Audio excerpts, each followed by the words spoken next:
Hey, what's up, guys? I'm Blitz here today, and I have an exciting preview for you guys. There is a new tech tree coming into the game pretty soon, and it is going to be the Czechoslovakian medium tank line.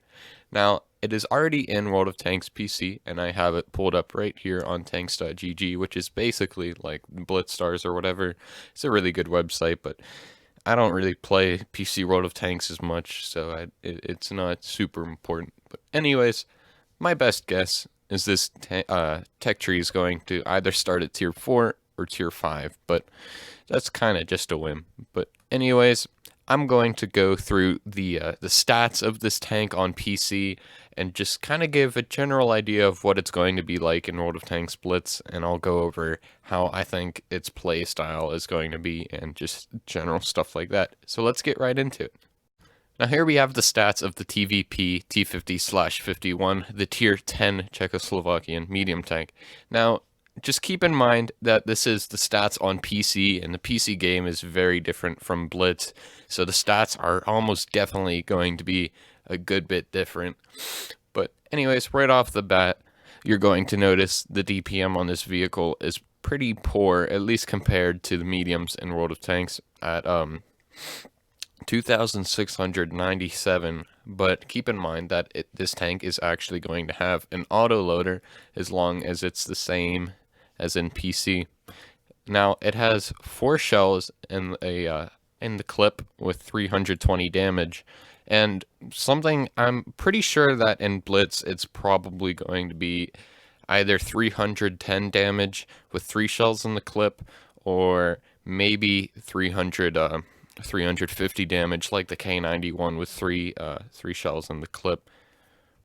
Now the intra-clip reload is probably going to be anywhere from 2.5 seconds to 3 seconds, because a lot of tanks on PC, for example, I don't know, the autoloaders tend to unload a lot faster on PC than they do on Blitz. I'm not exactly sure why, but that's just my best guess.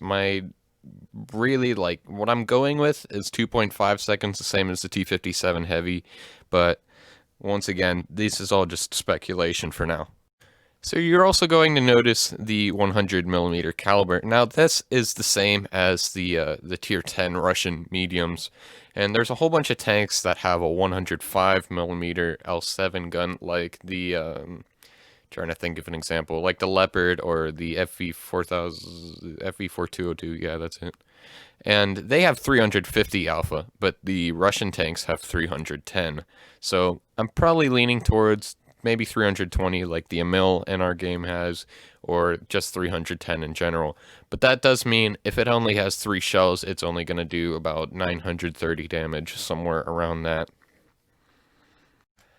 Now, something you're going to notice, it has a 0.34 dispersion, which is okay. It's not exactly too good. It's definitely worse in PC, just because the map size is bigger, so you're going to be shooting at longer ranges more often. But 0.34 in World of Tanks Blitz isn't horrible, but it's definitely not good either. And the dispersion when moving and stuff like that, it's not too bad, but it's, once again, as far as I can remember, it's just a little bit under average. Now, something else you're going to notice is that the shell velocity is pretty high for this tank, so it's definitely going to be a good long-range sniper, probably kind of like what Wargaming tried to make the Vickers light whenever they were previewing it. They were like, oh, it's supposed to be a long-range, like a kind of sniping light tank, yeah. To the mobility, you're going to notice right away that it has a top speed of 60 kilometers per hour, and that's pretty realistic, especially for like World of Tanks Blitz. We have similar numbers there. We don't really need to speculate too much. It's going to be a little bit slower than the Leopard, and still has a pretty respectable horsepower to weight, but just a little bit less top speed than the Leopard, but about the same reverse speed as far as I can remember. Now, the tank traverse, 56, that's fine, especially for a medium. I guess we'll go down here for more of the flexibility values. 20 degrees of gun elevation is pretty high. You're able to aim up pretty high. I'm going to highlight this in the live model for you. Yeah, that's 20 degrees. So that's how high you're going to be able to aim up, but a lot of people don't necessarily care about that. What they do care about is the gun depression, and this tank has 8 degrees of gun depression, and this is what it looks like. Other tanks with 8 degrees that I can think of right off the bat is, I don't know, not very many. I guess a T-57 Heavy, I'm pretty sure, has 8 degrees. That's all I can think about right now. I'm drawing a total blank.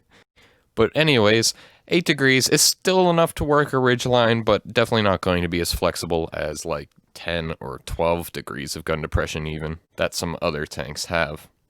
And now on to everything else, as this category says. Right away, the armor it sucks. Especially for tier 10, 120 millimeters on the turret. This is the live model, in case you guys were wondering at this point, of a TVP trying to shoot itself, like with its own gun in this World of Tanks PC, and there's almost zero armor. Like even the turret in Blitz, 243 millimeters of armor at tier 10 is not a lot, but it might be able to pull off a couple bounces, but the turret is so big, you just shoot for these cheeks here. It's 150, 140 millimeters effective. It's not going to be able to do much. You might get a couple weird ricochets from these edges, but definitely it's a big tank. It's going to be very similar to the Leopard, where it's just not that much armor at all. You can HE the sides with almost anything at tier 10, I believe. Actually, pretty much anything. But one thing that I am noticing is you're probably not going to be able to HE the front unless you shoot for the lower plate, or unless you have Hesh, because it is over 100 millimeters armor for most of the front that I can find. You might be able to HE this little cupola here because it's pretty thin, but that's probably only your best bet. Now, even if I try, like if I turn the tank down, whoa, I'm not used to controlling this. If I try to turn this down and you're using your 8 degrees of gun depression, there's some weird like ricochet angles that can happen with the upper plate. It kind of reminds me of a Panther M10, where sometimes if you're using the gun depression, you can get people to bounce, but it's usually, people usually just go right through the upper plate on that tank. At least whenever I'm driving it, they always find a way. Now, just my general thoughts on this tank is, I guess as a whole, is it's probably going to be very similar to the Leopard 1 or like a Leopard PTA. I guess in my case, because I haven't gotten to the Leopard 1 yet, unfortunately. I'm still working on that line. I'm on the PTA at the moment. But it's going to be big with not that much armor. Not quite as good mobility, at least from what I've seen here. I'm keeping in mind that the Leopard can actually go 70 on World of Tanks PC, not 65 like how we have it. So this is 10 kilometers per hour slower. But it's going to be big, low mobility, but it's definitely going to be pretty awesome in the fire department, in the firepower department. So I guess second line support, make sure you play peekaboo and you're able to isolate enemies and clip them out, and hopefully try not to trade too much damage, because you're definitely going to be a very fragile tank. So yeah, that's my general opinion on this tank here, and right before we leave, I'm going to give general opinions on the rest of the line. I don't know where it's going to start, so I'm just going to do the tier 5 and then go all the way up to the tier 9 really fast. So the Skoda T24 is probably just going to be another basic tier 5 medium. Oh god, I have to reload it each time.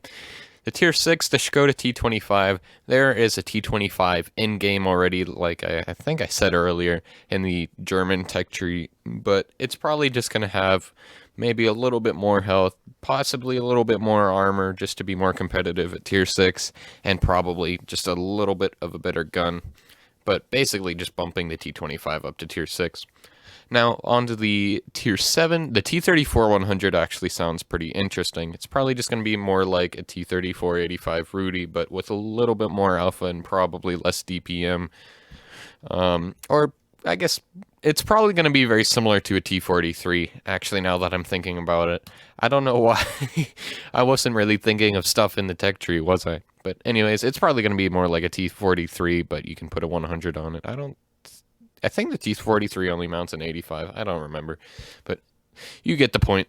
Tier 8 TVP UTU, it's going to be very similar to, I can't really think of anything to compare it to. I'll show you the model. It's a big tank, very low armor, but if we go and look at the stats, it has, once again, pretty low DPM. I don't know about how good DPM it is in terms of World of Tanks PC, because I don't play it, like I said. But I don't know, 320 damage. It might be okay. It just seems average. It doesn't seem too interesting. But the tier 9 is probably where it's going to start getting interesting, because this tank is going to have the first auto loader in the entire tree. But it's definitely going to have the same issue that the tier 10 has. It's just going to be a big boxy tank, a really large target with very, very little armor. But anyways, that was my preview on this tank today. Like I said earlier, that's just it. Nothing is going to be set in stone. Number one, it's going into testing, so there's going to be a lot of balance changes. And number two, I didn't even review the stats it's going to have on Blitz, because I don't know them yet. I wasn't able to find any access to them. I would have if I could have, but I don't know. I'm very excited for this tank. I got some Czech lineage in my family. I'm definitely going to be picking them up myself. And the TVP T50/51 has a really nice looking model, at least in my opinion. Actually, one of the first couple models to have this wheel design that has actual three-dimensional wheels. I don't know why I care about that, but I don't know. I'm going to be picking them up. They seem interesting enough to me, and I think you guys all should too. Now, I'll see you in the next one. Thank you guys for watching. Make sure to like and subscribe. I definitely need it. I'm a small channel. But I'll see you in the next one. Bye-bye.